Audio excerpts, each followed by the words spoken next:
हरे कृष्ण कृष्ण कृष्ण हरे हरे, हरे राम राम राम हरे हरे। कर्माप्येकम तस्य देवस्य सेवा, और केवल एक ही कार्य हो, भगवान की सेवा। अध्याय 6 ध्यान योग। श्री भगवान ने कहा, जो पुरुष अपने कर्म फल के प्रति अनासक्त है और जो अपने कर्तव्य का पालन करता है, वही सन्यासी और असली योगी है। वह नहीं जो न तो अग्नि जलाता है और न कर्म करता है। हे पांडुपुत्र, जिसे सन्यास कहते हैं उसे ही तुम योग अर्थात पर ब्रह्म से युक्त होना जानो, क्योंकि इंद्रिय तृप्ति के लिए इच्छा को त्यागे बिना कोई कभी योगी नहीं हो सकता। अष्टांग योग के नवसाधक के लिए कर्म साधन कहलाता है और योग सिद्ध पुरुष के लिए समस्त भौतिक कार्यकलापों का परित्याग ही साधन कहा जाता है। जब कोई पुरुष समस्त भौतिक इच्छाओं का त्याग करके न तो इंद्रिय तृप्ति के लिए कार्य करता है और न सकाम कर्मों में प्रवृत्त होता है, तो वह योगारूढ़ कहलाता है। मनुष्य को चाहिए कि अपने मन की सहायता से अपना उद्धार करे और अपने को नीचे न गिरने दे। यह मनबद्ध जीव का मित्र भी है और शत्रु भी। जिसने मन को जीत लिया है उसके लिए मन सर्वश्रेष्ठ मित्र है, किंतु जो ऐसा नहीं कर पाया उसके लिए मन सबसे बड़ा शत्रु बना रहेगा। जिसने मन को जीत लिया है उसने पहले ही परमात्मा को प्राप्त कर लिया है, क्योंकि उसने शांति प्राप्त कर ली है। ऐसे पुरुष के लिए सुख दुख, सर्दी गर्मी एवं मान अपमान एक से हैं। वह व्यक्ति आत्म साक्षात्कार को प्राप्त तथा योगी कहलाता है, जो अपने अर्जित ज्ञान तथा अनुभूति से पूर्णतया संतुष्ट रहता है। ऐसा व्यक्ति अध्यात्म को प्राप्त तथा जितेंद्रिय कहलाता है। वह सभी वस्तुओं को, चाहे वे कंकड़ हो, पत्थर हो या कि सोना, एक समान देखता है। जब मनुष्य निष्कपट हितैषियों, प्रिय मित्रों, तटस्थों, मध्यस्थों, ईश्वालुओं, शत्रुओं तथा मित्रों, पुण्यात्माओं एवं पापियों को समान भाव से देखता है, तो वह और भी उन्नत माना जाता है। योगी को चाहिए कि वह सदैव अपने शरीर, मन तथा आत्मा को परमेश्वर में लगाए, एकांत स्थान में रहे और बड़ी सावधानी के साथ अपने मन को वश में करे। उसे समस्त आकांक्षाओं तथा संग्रह भाव की इच्छाओं से मुक्त होना चाहिए। योगाभ्यास के लिए योगी एकांत स्थान में जाकर भूमि पर कुशा बिछा दे और फिर उसे मृगछाला से ढके तथा ऊपर से मुलायम वस्त्र बिछा दे। आसन न तो बहुत ऊंचा हो न बहुत नीचा, यह पवित्र स्थान में स्थित हो। योगी को चाहिए कि इस पर दृढ़ता पूर्वक बैठ जाए और मन, इंद्रियों तथा कर्मों को वश में करते हुए तथा मन को एक बिंदु पर स्थित करके हृदय को शुद्ध करने के लिए योगाभ्यास करे। योगाभ्यास करने वाले को चाहिए कि वह अपने शरीर, गर्दन तथा सिर को सीधा रखे और नाक के अगले सिरे पर दृष्टि लगाए। इस प्रकार वह अविचलित तथा दमित मन से, भय रहित, विषयी जीवन से पूर्णतया मुक्त होकर अपने हृदय में मेरा चिंतन करे और मुझे ही अपना चरम लक्ष्य बनाए। इस प्रकार शरीर, मन तथा कर्म में निरंतर संयम का अभ्यास करते हुए संयमित मन वाले योगी को इस भौतिक अस्तित्व की समाप्ति पर भगवत धाम की प्राप्ति होती है। हे अर्जुन, जो अधिक खाता है या बहुत कम खाता है, जो अधिक सोता है अथवा जो पर्याप्त नहीं सोता, उसके योगी बनने की कोई संभावना नहीं है। जो खाने, सोने, आमोद प्रमोद तथा काम करने की आदतों में नियमित रहता है, वह योगाभ्यास द्वारा समस्त भौतिक क्लेशों को नष्ट कर सकता है। जब योगी योगाभ्यास द्वारा अपने मानसिक कार्यकलापों को वश में कर लेता है और अध्यात्म में स्थित हो जाता है, अर्थात समस्त भौतिक इच्छाओं से रहित हो जाता है, तब वह योग में सुस्थिर कहा जाता है। जिस प्रकार वायु रहित स्थान में दीपक हिलता डुलता नहीं, उसी तरह जिस योगी का मन वश में होता है, वह आत्म तत्व के ध्यान में सदैव स्थिर रहता है। सिद्धि की अवस्था में, जिसे समाधि कहते हैं, मनुष्य का मन योगाभ्यास के द्वारा भौतिक मानसिक क्रियाओं से पूर्णतः संयमित हो जाता है। इस सिद्धि की विशेषता यह है कि मनुष्य शुद्ध मन से अपने को देख सकता है और अपने आप में आनंद उठा सकता है।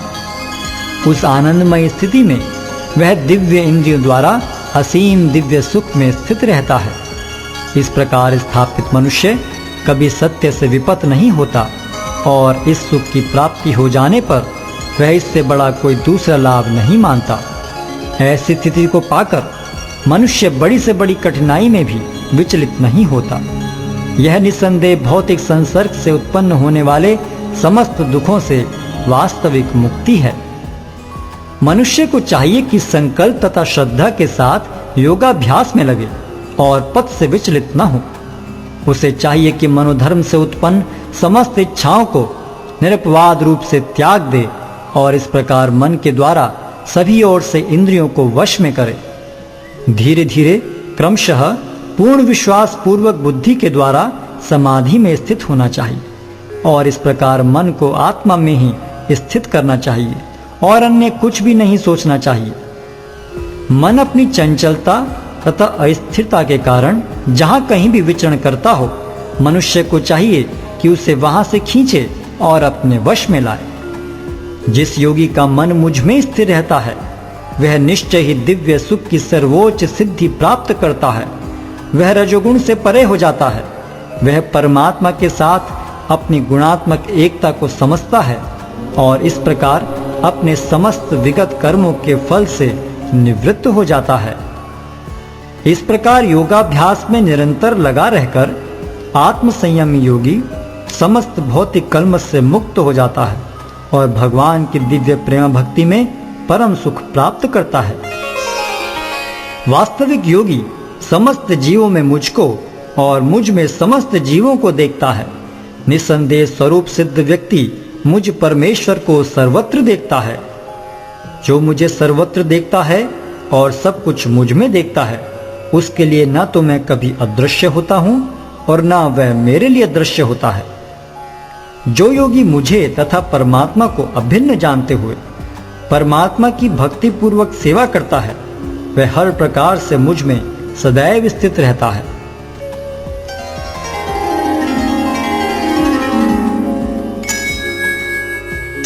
हे अर्जुन, वह पूर्ण योगी है जो अपनी तुलना से समस्त प्राणियों की उनके सुखों तथा दुखों में वास्तविक समानता का दर्शन करता है। अर्जुन ने कहा, हे मधुसूदन, आपने जिस योग पद्धति का संक्षेप में वर्णन किया है वह मेरे लिए अव्यवहारिक तथा असहनीय है, क्योंकि मन चंचल तथा अस्थिर है। हे कृष्ण, चूंकि मन चंचल, उच्छृंखल, हठीला तथा अत्यंत बलवान है, अतः मुझे इसे वश में करना वायु को वश में करने से भी अधिक कठिन लगता है। भगवान श्री कृष्ण ने कहा, हे महाबाहु कुंती पुत्र, निस्संदेह चंचल मन को वश में करना अत्यंत कठिन है, किंतु उपयुक्त अभ्यास द्वारा तथा विरक्ति द्वारा ऐसा संभव है। जिसका मन उच्छृंखल है उसके लिए आत्म साक्षात्कार कठिन कार्य होता है, किंतु जिसका मन संयमित है और जो समुचित उपाय करता है उसकी सफलता ध्रुव है, ऐसा मेरा मत है। अर्जुन ने कहा, हे कृष्ण, उस असफल योगी की गति क्या है जो प्रारंभ में श्रद्धा पूर्वक आत्म साक्षात्कार की विधि ग्रहण करता है, किंतु बाद में भौतिकता के कारण उससे विचलित हो जाता है और योग सिद्धि को प्राप्त नहीं कर पाता। हे महाबाहु कृष्ण, क्या ब्रह्म प्राप्ति के मार्ग से भ्रष्ट ऐसा व्यक्ति आध्यात्मिक तथा भौतिक दोनों ही सफलताओं से च्युत नहीं होता और छिन्न भिन्न बादल की भांति विनष्ट नहीं हो जाता, जिसके फलस्वरूप उसके लिए किसी लोक में कोई स्थान नहीं रहता?